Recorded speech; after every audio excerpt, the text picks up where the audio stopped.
Balance sheet, ledger, profit and loss, बहुत अच्छे से डिटेलिंग के साथ आज मैं आपको बताने जा रहा हूं। दोस्तों, मेरा नाम इसरार अहमद है और मैं आपको आज की क्लास में ये सारी डाउट्स आपको क्लियर कराऊंगा। किस तरीके से हम लोग एक बैलेंस शीट को मेंटेन करते हैं एक लेजर बनाते हुए, और साथ ही साथ प्रॉफिट एंड लॉस का क्या यूज़ है। तो बिना टाइम वेस्ट करें बढ़ते हैं क्लास की तरफ। मैं एक न्यू सिटी में आया हूँ और मैं बहुत ज़्यादा डिस्टर्ब हो गया हूँ, मतलब इस प्लानिंग को लेके कि अब मुझे करना क्या है। तो मैंने एक प्लान किया, एक शॉपिंग मॉल मैं ओपन करूँगा। शॉपिंग मॉल में हमें क्या क्या प्रॉब्लम्स आने वाली, पहले मैंने सोचा यार शॉपिंग मॉल ओपन करना है लेकिन मुझे क्या क्या रिक्वायरमेंट होंगी। तो माइंड में आया कैश मुझे चाहिए और शॉप की लोकेशन क्या होनी चाहिए। अगर मैं कहीं शॉप डालूँगा तो उसमें सिक्योरिटी अमाउंट देना पड़ेगा, तो वो कितना देना पड़ेगा। और फिर मुझे माल लगाना है तो कितना माल लगाना है और क्या क्या उसमें रिक्वायरमेंट्स होंगी। इन सब के लिए पहले मैंने एक प्लान किया। तो मैं एक्सेल पे मैंने क्या किया, एक मॉल का नाम डिसाइड किया। सबसे पहले तो हमने मॉल का नाम डिसाइड कर लिया, वन अप मिनी मॉल। तो और उसमें बजट एक बनाया हम लोग ने, rent security 1 lakh, furniture 50,000, bike 50, एक बाइक, क्योंकि मैं मेरे लिए न्यू सिटी था तो न्यू सिटी में मुझे बाइक की रिक्वायरमेंट ज़रूर होती आना जाना। तो एक बाइक मैंने सेकेंड हैंड परचेज़ कर लिया 50,000 का। करंट अकाउंट में 80,000 मैंने एक माइंड प्लान कर दिया, 1 लाख से 80,000 रुपये तक हम रख लेंगे। सेविंग अकाउंट में 35,000, 30 से 35,000, तो मैंने कहा 35,000 भी ठीक रहेगा। कैश अकाउंट मतलब अपने हाथ में भी कुछ पैसे रहने चाहिए, तो 30-35 हज़ार रुपये जेब में भी रहने चाहिए। इलेक्ट्रिक फिटिंग वगैरह जैसे फ़ैन, लाइट वगैरह सब चीज़ें हैं, उसको फिट करने में 30-35 हज़ार रुपये तक लग ही जाएंगे। और एडवर्टीज़मेंट के लिए भी जाहिर सी बात है, किसी बिज़नेस को ग्रो करने के लिए बिना एडवर्टीज़मेंट के कोई बिज़नेस ग्रो नहीं हो पाएगा। जस्ट लाइक डिजिटल मार्केटिंग हो गई और पैम्पलेट, होर्डिंग, बैनर वगैरह बहुत सी चीज़ें होती हैं। तो इस तरीके से हम लोग मार्केटिंग में अच्छा खासा हम लोगों को इन्वेस्ट करना पड़ेगा, तभी हम लोग का शॉपिंग मॉल लोगों तक पहुंच पाएगा, तभी वो लोग हमारे मिनी स्टोर पे आ पाएंगे। और माल जो लगाएंगे वो हम लोग 3 लाख रुपए तक का हमने एक प्लान कर लिया कि हाँ 3 लाख रुपए तक का हम करीब करीब माल लगाएंगे। तो ये चीज़ हम लोगों ने कुछ इस तरीके से प्लानिंग किया।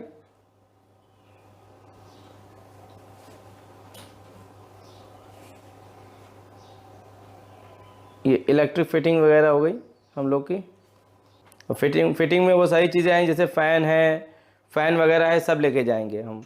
जब कभी कभी हम लोग को मॉल अगर खाली करना पड़ेगा या शॉप खाली करना पड़ेगा तो लाइट्स वगैरह सब निकाल लेंगे।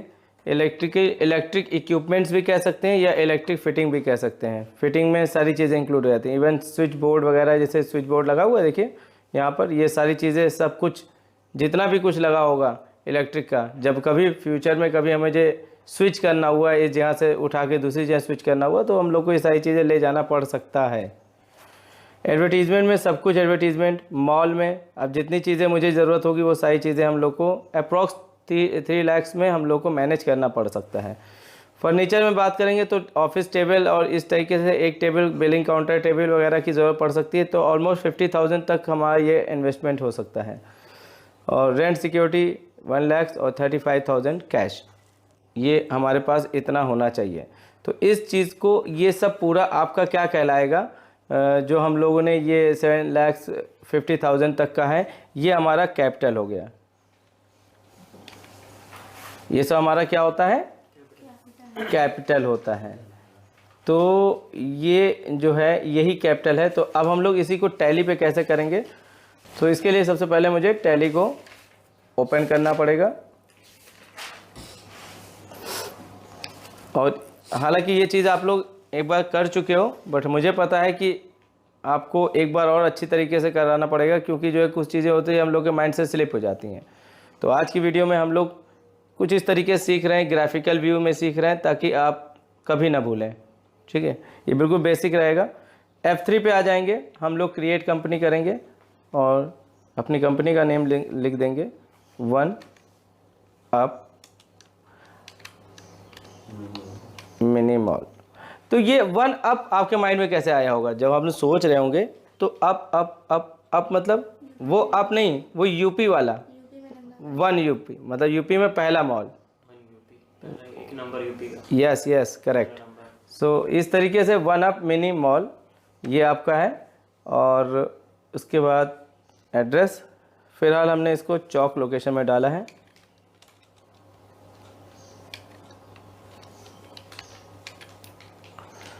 स्टेट यूपी है, क्योंकि वन अप यूपी है।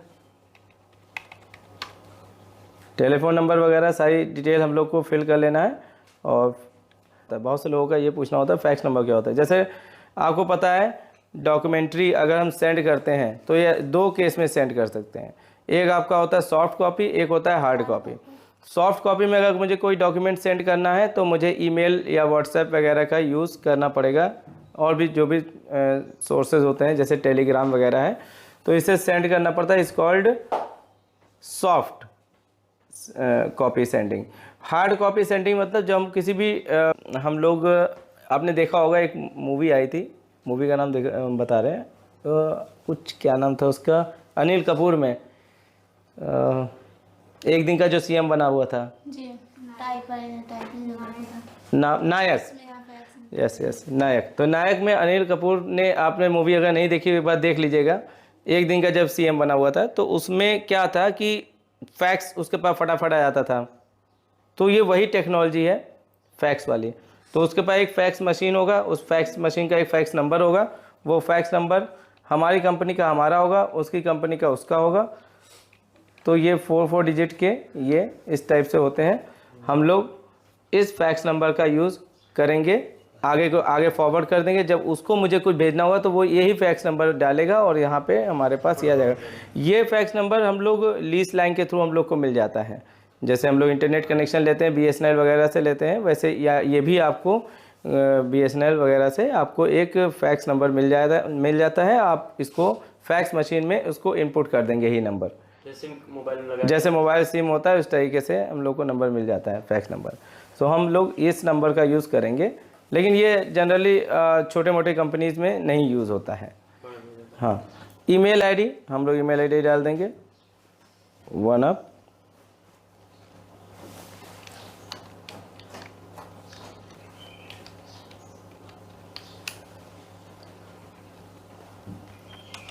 वन अप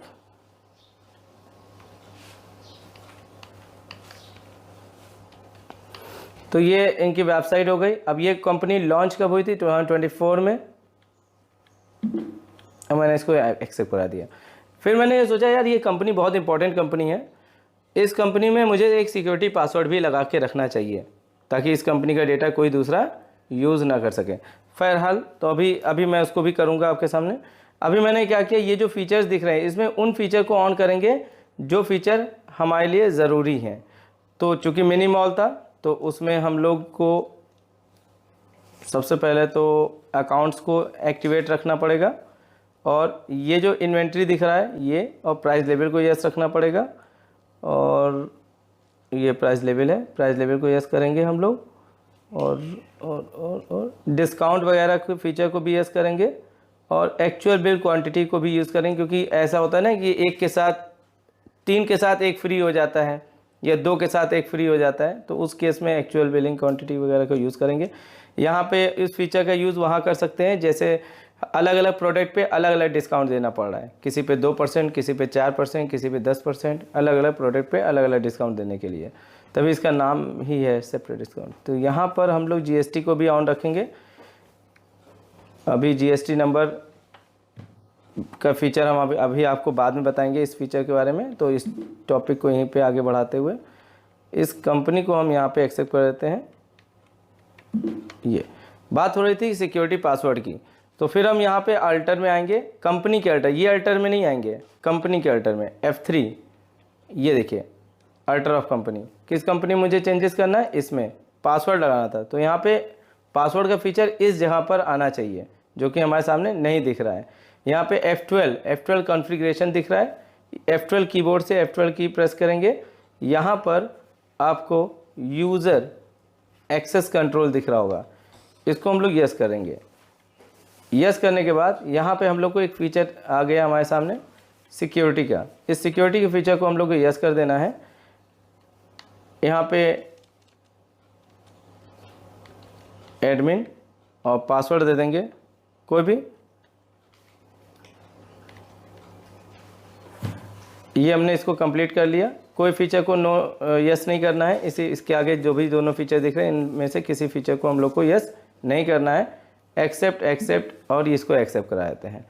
अब जब ये कंपनी ओपन होगी तो देखिए क्या हो रहा है। अभी पहले मैंने इसको शट किया, F3 कर दिया, यहाँ से शट कर दिया, ओके, 1 अप, एंटर। अब जब कोई इसको ओपन करेगा F3 से सेलेक्ट कंपनी और 1 अप को हम ओपन कर लेंगे, ये एडमिन, ये कंपनी का जब पासवर्ड उसे मिलेगा तभी इसको ओपन करेगा। तो ये हमारे पास ओपन हो चुका है। अब हम लोग यहाँ पे अपना जो ये बजट हम लोग ने जो इसका बनाया था, इस चीज़ को हम लोग लेके चलेंगे। तो क्रिएट करेंगे सबसे पहले लेज़र 1 अप मिनी मॉल और ये कैपिटल, ये कैपिटल अकाउंट पूरा ऐसे ही लिख देते हैं। अंडर हेड कैपिटल अकाउंट, यहाँ पे जो कैंडिडेट है जिसने मॉल ओपन किया है उस कैंडिडेट का नेम, चलिए फैज़ खान, रहते कहाँ है,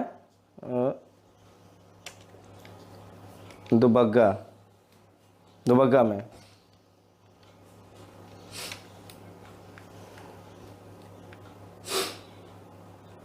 यहाँ पे इनकी कंपनी का जीएसटी नंबर पड़ेगा। जो मॉल हमने ओपन किया, मॉल का जीएसटी नंबर लेना पड़ेगा, वो जीएसटी नंबर हम लोग यहाँ पे इनपुट करना पड़ेगा। और जब ये जीएसटी नंबर यहाँ पड़ जाएगा उसके बाद ही F11 में जो ये जीएसटी हम ऑन कर रहे थे तो यहाँ पे जीएसटी नंबर पूछ रहा था, तो ये नंबर और वो नंबर सेम होगा। Got it. अगर हमने यहाँ पे डाल दिया तो वहाँ पे, अगर यहाँ पे आपने डाल दिया तो इधर भी आ जाएगा। अच्छा, खुद ही आ जाएगा। या तो अभी हम लोग को जीएसटी नंबर नहीं मिला है, क्योंकि अभी हम लोग शॉप ओपन करने की प्लानिंग कर रहे हैं। तो यहाँ पे 7,50,000 ये हमारे पास टोटल हमारा ये कैपिटल हो गया। अब इधर एक्सेल में जो हम लोगों ने प्लानिंग किया था उसको हम साइड में रख लेंगे इस तरीके से। और यहाँ पर 1 मिनट, ठीक है, इसको थोड़ा और साइड कर लें ऐसे।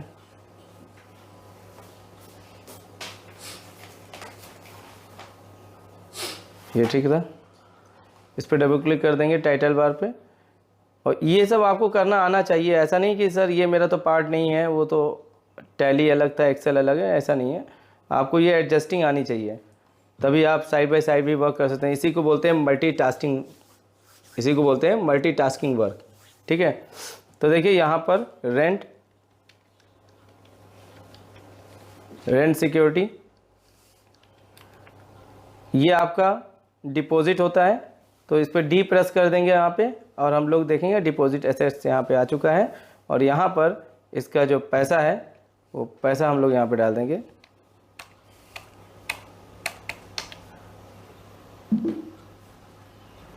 ठीक है, यहाँ पे अगर बार बार ये वॉइस अगर इंडिकेट कर रही है, आप लोगों को डिस्टर्ब कर रही है, तो आप यहाँ पे इसको वॉइस को बंद कर सकते हैं और अब आप इसको प्रॉपर कर सकते हैं। फर्नीचर है, फर्नीचर अकाउंट आपका हमेशा फिक्स्ड एसेट्स होता है। ये इसलिए होता है, इसको हम बेच के दोबारा रेवेन्यू जनरेट कर सकते हैं। ऐसी चीज़ जिसको हम बेच के दोबारा पैसा कमा सकते हैं, निकाल सकते हैं, वो आपके फिक्स्ड एसेट्स होती है। जैसे कार, बाइक, फर्नीचर, बहुत सी चीज़ें हैं। तो फर्नीचर अभी हम लोगों ने प्लान किया था 50,000। ओके, बाइक फिक्स्ड एसेट और बाइक में भी 50,000। फिर एक बैंक में करंट अकाउंट खोलने के लिए कहा था, तो हमारा HDFC था। HDFC बैंक में हमने बैंक अकाउंट लगा दिया।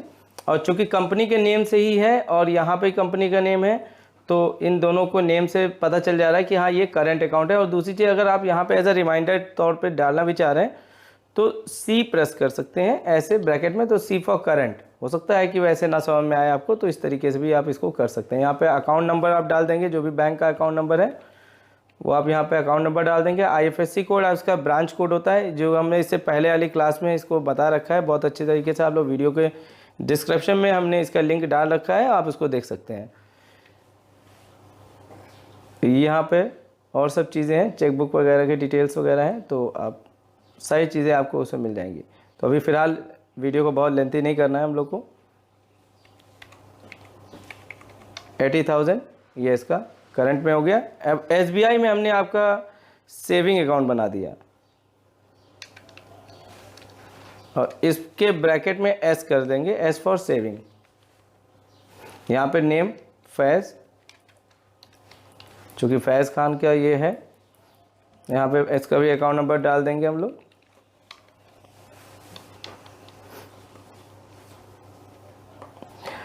सेविंग में हमने 35,000 का प्लान किया था, तो वही 35,000 ही हम इसमें पुट कर देंगे। कैश इन हैंड की बात अभी कर ही लेते हैं। चलिए, कैश का लेजर हम लोग को बनाना नहीं होता। अगर हम लोग यहाँ पे कैश एंटर कर दें तो देखिए दिखा रहा है इट्स ऑलरेडी एग्जिस्ट, मतलब ये पहले से ही बना हुआ। आपको बाहर निकलना होगा ऑल्टर में आके, और यहाँ पर लेज़र में आना पड़ेगा, और यहाँ पर कैश पे आके हम लोग को कैश के सिर्फ पैसे एंटर करने हैं, ना कोई आपको कोई भी चेंजेस नहीं करना है, सिर्फ आपको पैसे यहाँ पुट करने हैं। कितना? 35,000। अब यहाँ पे हम बाहर भी आ सकते हैं, या फिर यहीं पे रहते हुए भी ऊपर क्रिएट पे भी क्लिक कर सकते थे। आप यहाँ पे भी क्लिक कर सकते हैं, इलेक्ट्रिक।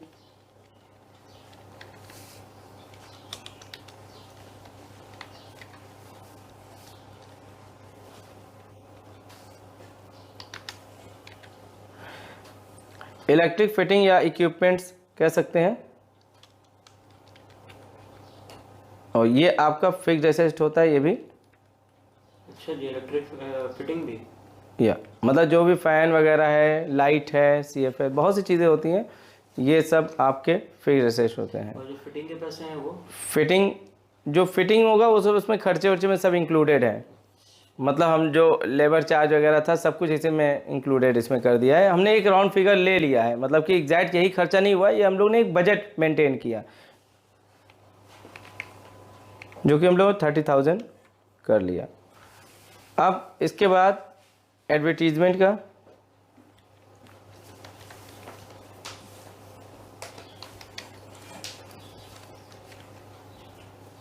तो ये क्या है? एडवर्टाइजिंग एक्सपेंस है। तो ये हमारा कोई एसेट्स नहीं होता है, ये हमारी कोई ऐसी संपत्ति नहीं होती जिसको हम दोबारा पैसा निकाल सकें। ये हमारा ऐसा एक्सपेंस होता है जो हम बिज़नेस को प्रमोट करने के लिए अपनी कंपनी पे खर्चा करते हैं ताकि लोग हमारे तक आएँ। तो इस टाइप का ये एक्सपेंस है, और ये एक्सपेंस अभी ऑफिस मेंटेन होने से पहले का खर्चा है। तो हमने एक बार बता रखा था, ऑफिस के अंदर के जितने भी एक्सपेंसेस होते हैं वो सब इनडायरेक्ट होते हैं, ऑफिस के बाद बाहर के जितने खर्चे होते हैं वो सब डायरेक्ट एक्सपेंस होते हैं। या फिर मैंने एक तरीका और बताया था आप लोग को कि अगर हम कोई भी कंपनी में कोई प्रोडक्ट मैन्युफैक्चर कर रहे हैं, तो मैन्युफैक्चरिंग के ड्यूरिंग टाइम में जो भी एक्सपेंसेस होते हैं वो सारे एक्सपेंसेस आपके डायरेक्ट एक्सपेंसेस में आते हैं। और मैन्युफैक्चरिंग के बाद जो प्रोडक्ट आपका जब शोरूम में आ जाता है, उसके बाद के सारे खर्चे, शोरूम के अंदर के सारे खर्चे, वो आपके इनडायरेक्ट एक्सपेंस में आते हैं। तो जैसे कि अगर मान लीजिए हमने एम्प्लॉय रख रखा है, उनको मंथली सैलरी देते हैं, तो सैलरी आपका इनडायरेक्ट एक्सपेंस है।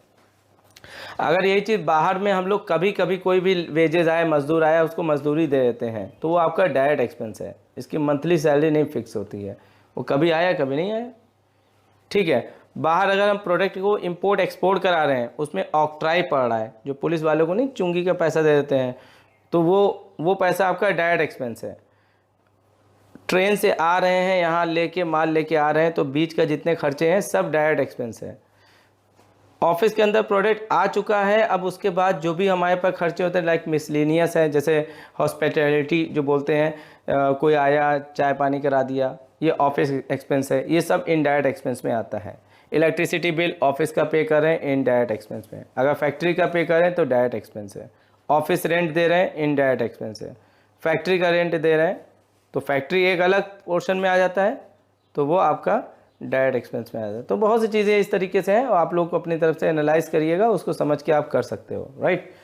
तो यहाँ पर ये आपका डायरेक्ट एक्सपेंस में आ जा रहा है, तो डायरेक्ट एक्सपेंस यहाँ पे लगा देते हैं, और यहाँ पर हम इसके पैसे चढ़ा देंगे 70,000। वो बहुत बड़ा इसमें एक्सपेंस होता है, किसी बिज़नेस को प्रमोट करने में खर्चे बहुत आते हैं, क्योंकि बिज़नेस तभी उठेगा।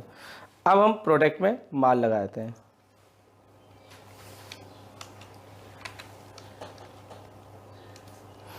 परचेज अकाउंट का अंडर हेड परचेज अकाउंट होता है, और माल भी लगाएंगे ठीक ठाक, तो 3 लाख। तो अब चलिए इस समय ये सारी चीज़ें तो हो चुकी हैं। अब एक बार इसको देख लेते हैं हम लोग। तो बाहर निकल के हम लोग गेटवे ऑफ टैली पे आएंगे। इसको बोलते हैं गेट वे ऑफ टैली, मतलब कि पूरे टैली कंपनी का मेन गेट है। ठीक है, अब इसी से ही यहीं से आने के बाद ही हम कहीं पे जा सकते हैं। लेकिन टैली प्राइम में कुछ चीज़ें और चेंज कर दी गई हैं, मतलब अगर हम अंदर भी रहते तो भी हम बैलेंस शीट में जा सकते थे। यहाँ पे आपको गो टू का ऑप्शन दिख रहा है, कंट्रोल जी या ऑल्ट जी आप कर सकते हो, दोनों में से कुछ भी कर सकते हो। यहाँ से भी हम बैलेंस शीट में जा सकते हैं। ऑल्ट F1 से डिटेल को देख सकते हैं, जो भी हम लोगों ने वर्क किए अभी, जो भी यहाँ पे एक्सपेंसेस, जो भी चीज़ें हम लोग यहाँ पे एसेट्स वगैरह हम लोगों ने यहाँ पे पुटअप किया था, उसको हमने टैली पे जब चढ़ाया था, उसके बाद हम टैली के अंदर बैलेंस शीट को ऑटोमेटिक देख पाएंगे कि 7,50,000 रुपये का हम लोगों ने बजट बना रखा था, मतलब बैलेंस शीट के लिए कंपनी के लिए अपने बना रखा था कि हाँ इतने पैसे मुझे लगाने हैं। और उसके बाद उस पैसे को यहाँ पे इन चीज़ों में तकसीम कर दिया, डिवाइड कर दिया। तो ये देख सकते हैं। अब हम यहाँ से बाहर निकलेंगे और प्रॉफिट एंड लॉस में आ सकते हैं। यहाँ से P for profit and loss, आप कंट्रोल जी करके भी जा सकते हैं। ऑल्ट F1 करके देखेंगे, हमारे पास ये हमारा ग्रॉस लॉस आपके सामने यहाँ पे दिख रहा है। ठीक है, अभी ये क्योंकि हुआ ये 70,000 भी हमारा इसी में ही इंक्लूड हो गया। तो चूँकि इसका कनेक्शन परचेज स्टॉक से है, मतलब प्रोडक्ट को सेल करने के लिए हमने एक एडवर्टीजमेंट कंपनी का सहारा लिया, जो कि हमारे इसी में ही इंक्लूड होके ग्रॉस लॉस में ऐड हो जाता है। ठीक है ना, ओके। तो ये आपका ग्रॉस लॉस में कहलाएगा। अगर हमने ये ना किया होता, ओनली परचेजिंग होता, तो वही परचेजिंग अमाउंट ही हमारा ग्रॉस लॉस कहलाता, 3 लाख। ठीक, आप ऐसे समझ सकते हो कि इस प्रोडक्ट को हमारी कंपनी को मतलब बूस्ट करने के लिए हमने एक बूस्टर यूज़ किया है, जो कि हमने इसी प्रोडक्ट को सेल करने के लिए इस बूस्टर का यूज़ किया, ताकि प्रोडक्ट जल्दी सेल हो जाए। तो ये और ये दोनों ऐड कर लेंगे, यही आपका ग्रॉस लॉस कहलाता है। सो अभी हम लोग को यहाँ पर अब हमको इसको करके देखना है कि भाई अगर हम कुछ सेल करते हैं, तो इसको फुल स्क्रीन पे कर लेते हैं। यहाँ पर हम लोग यहाँ पे सेल करते हैं, सेल अकाउंट का अंडर हेड हो गया सेल अकाउंट। ठीक, हम लोग यहाँ प्रोडक्ट को सेल कर रहे हैं। मान लीजिए हमने यहाँ पे सेल कर दिया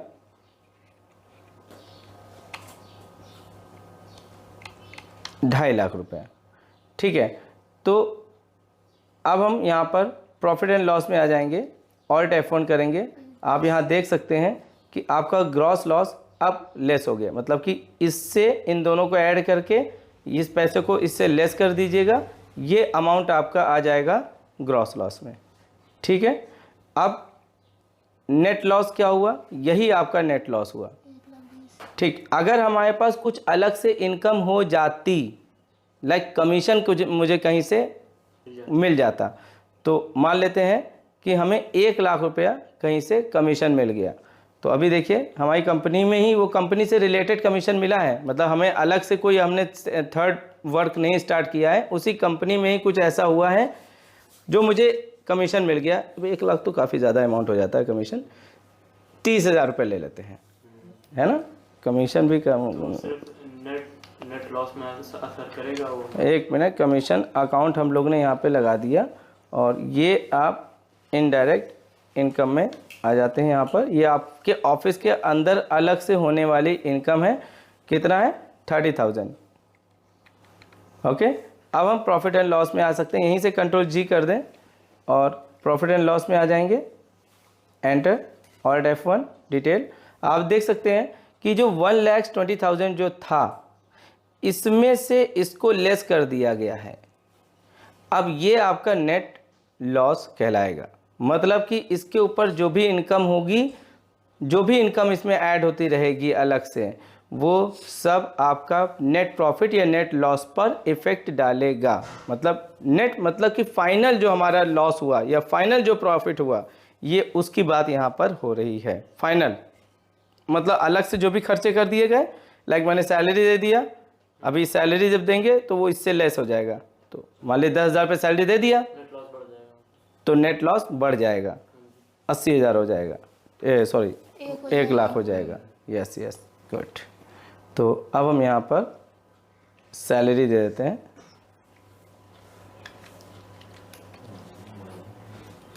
यहाँ पर 10,000 रुपये सैलरी दे दिया, कंट्रोल जी कर दिया, प्रॉफिट एंड लॉस में आ गए, ऑल्ट F1 कर दिया। देखिए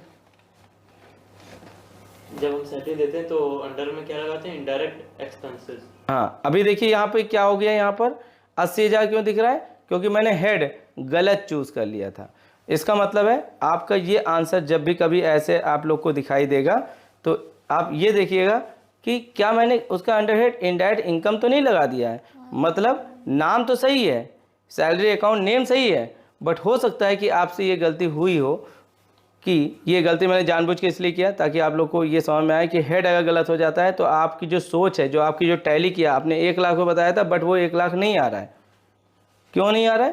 क्योंकि जो चीज़ उसको लेस होना चाहिए था वो हो गया ऐड, और ऐड इसलिए हुआ क्योंकि आपने उसमें अंडर हेड उसका इनडायरेक्ट इनकम लगा दिया था। आपको इनडायरेक्ट एक्सपेंस लगाना चाहिए था। अब अगर यहीं से रहते हुए मुझे वहाँ पे पहुँचना तो क्या करना पड़ेगा?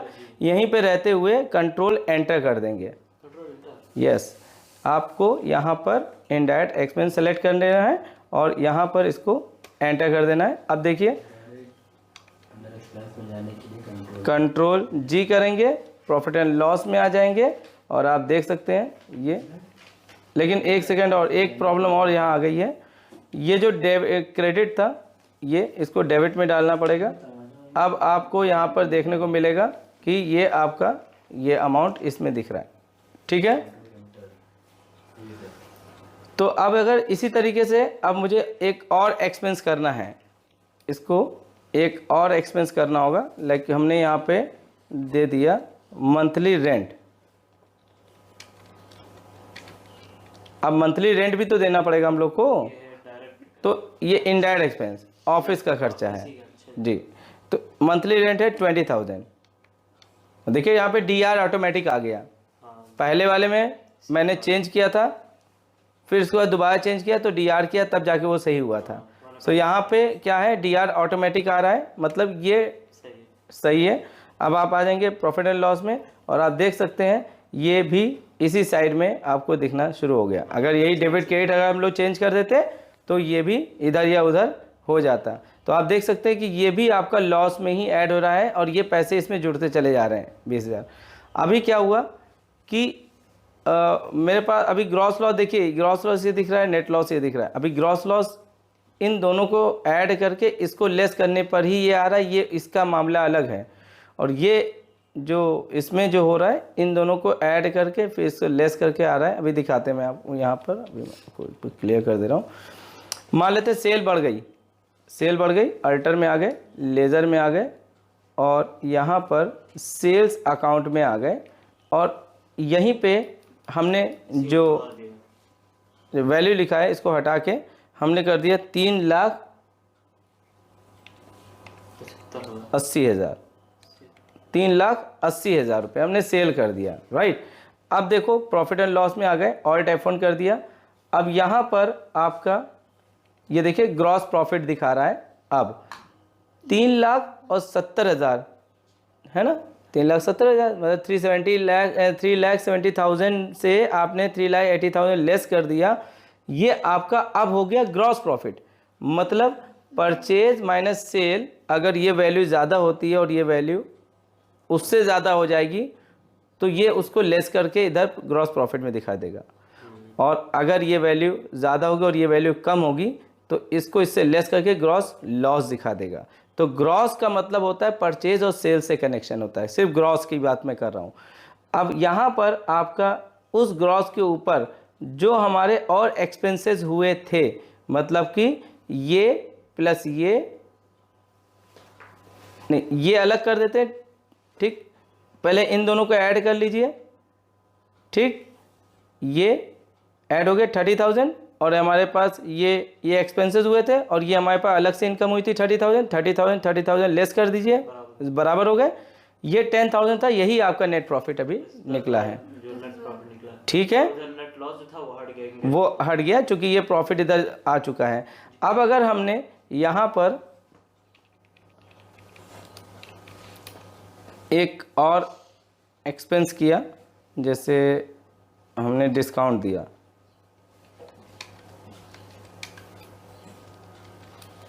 ये आपका इनडायरेक्ट एक्सपेंस होता है। ऑफिस के अंदर बैठ के तो डिस्काउंट दोगे, छूट दोगे, तो हमने छूट दिया है 2,000 रुपये का, एंटर एंटर। तो जितने भी एक्सपेंसेस होते हैं जो हम लोग पे कर रहे थे, DR यहाँ पर लिख के आएगा, वैल्यू यहाँ पर रहेगी और इनडायरेक्ट एक्सपेंस का ही होगा, इनकम का हेड नहीं होगा। ओके, अब हम यहाँ से आके कंट्रोल G कर देते हैं और प्रॉफिट एंड लॉस पे आ जाते हैं, 8,000 हो जाए, एंटर कर देते हैं और यहाँ पर आप देख सकते हैं नेट प्रॉफिट 8,000 रुपीज़ यहाँ पे शो कर रहा है।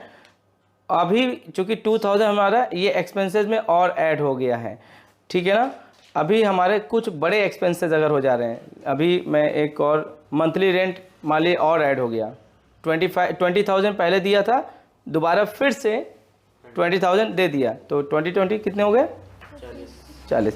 तो ये मंथली रेंट पे लाके कंट्रोल एंटर कर देंगे और हम यहाँ पर क्या कर देंगे 40,000। अब आप देख सकते हैं ये आपका नेट लॉस में आ चुका है। कैसे हुआ, 20,000 माइनस 8,000 इक्वल 12,000। तो यहाँ पर अब आप बड़े आसानी से किसी भी वैल्यू को एंटर करके एडिट कर, जैसे कमीशन मुझे कहीं और से मिल गया, कितना 20,000, तो अब ये 30,000 प्लस 20,000, 8,000 नेट प्रॉफिट, हाँ 30,000 और 20,000 को मिला के हो गया 50,000 और ये आपका अब दिखेगा 8,000 नेट प्रॉफिट। तो अभी आप लोग को यही करना है, इसको प्रॉफिट एंड लॉस को मेंटेन करते हुए, बैलेंस को समझते हुए उसको एंट्री करना है।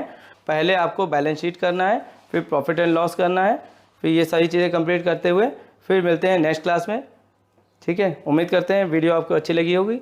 अगर अच्छी लगी, इससे आपको कुछ सीखने को मिला हो तो वीडियो को लाइक करिएगा, चैनल को अपने फ्रेंड्स वगैरह को शेयर कीजिएगा, ताकि जैसे आप सीख रहे हैं वैसे आपके फ्रेंड भी अच्छे तरीके से सीख सकें, ठीक है। मिलते हैं नेक्स्ट क्लास में, तब तक के लिए बाय बाय, टेक केयर।